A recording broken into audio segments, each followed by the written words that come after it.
Everybody, and welcome back to another Coaster Cheetah video. And in this video, I'm going to be doing a coaster review for Icebreaker at SeaWorld Orlando, which is an awesome Premier Rides family multi-launch shuttle coaster. And it's a really awesome coaster in my opinion, even for a family coaster. It's just a really excellent coaster. And it only recently became a family coaster because they just recently lowered the height requirement and took away the comfort collards and added a seatbelt instead, which I think is a change for the better. And I really do like this coaster. However, in this video, I'm going to be answering a question whether this coaster is worth it for the enormous line that it usually gets at SeaWorld Orlando. And it definitely is the most popular coaster at SeaWorld Orlando in terms of the lines that it gets. So yeah, let's go over the layout right now. So you have your transfer track thing where it takes you over. So right at the station, you roll onto this little track that then rolls you onto the actual coaster's layout.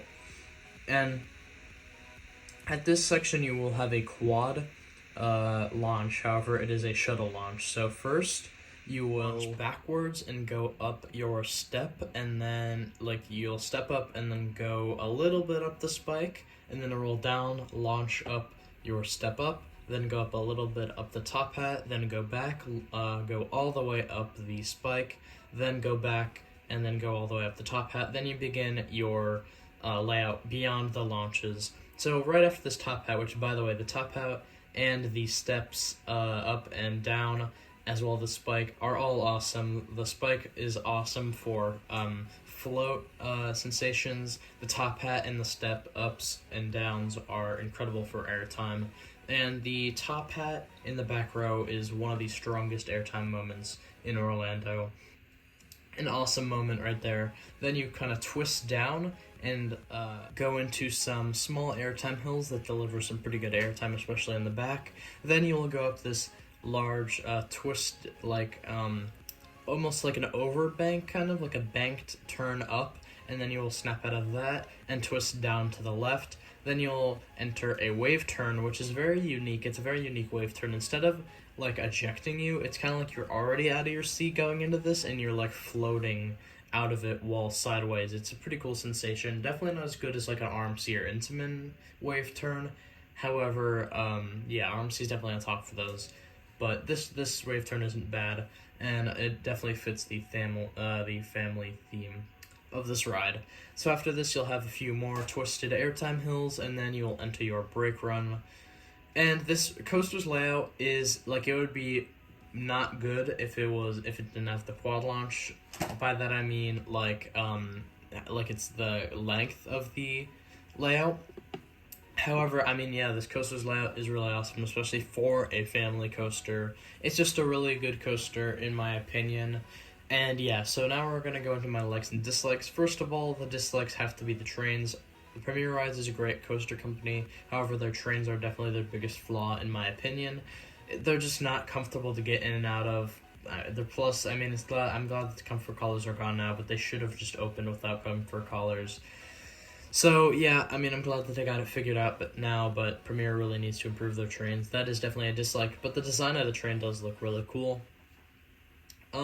Also, I have to say, I'm going to answer the question now, whether this ride is worth it. And in my opinion, I'm going to have to say no. Now that, usually, every time I've gone here and I've waited for Icebreaker, it says, it's not very reliable, is going to be another dislike. Every time I've gone, I've waited at least an hour and a half, I think. So, I don't know if it's really worth it. I think it's a great coaster, and I do like the coaster. I'd say it's a top 3 at SeaWorld Orlando right now, but I'm not sure if it's that great of a coaster and worth it. And I definitely think it is a sleeper hit of 2022. However, I don't know. I love this coaster, however, I'm not sure if it's worth the enormous weight that it gets. But yeah, for my likes, I do like the color scheme. I like the views of that you can get. I do like the visual of this coaster. I like the train design.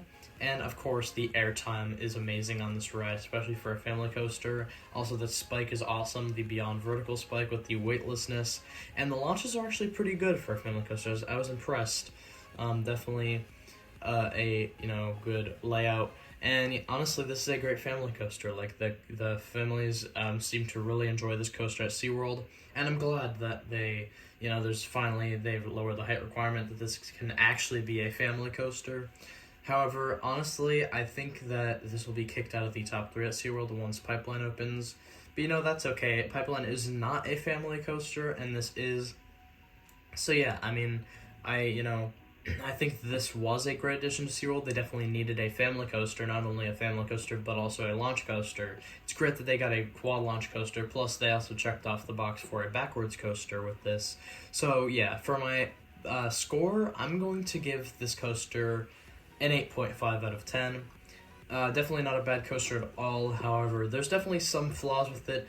And, it's such a fun coaster, but it's definitely not going to be the best, and that going into riding it. But it's still just a fun coaster, and it would be so fun to marathon if this coaster had a shorter wait. So, yeah, just a big fan of this coaster all around.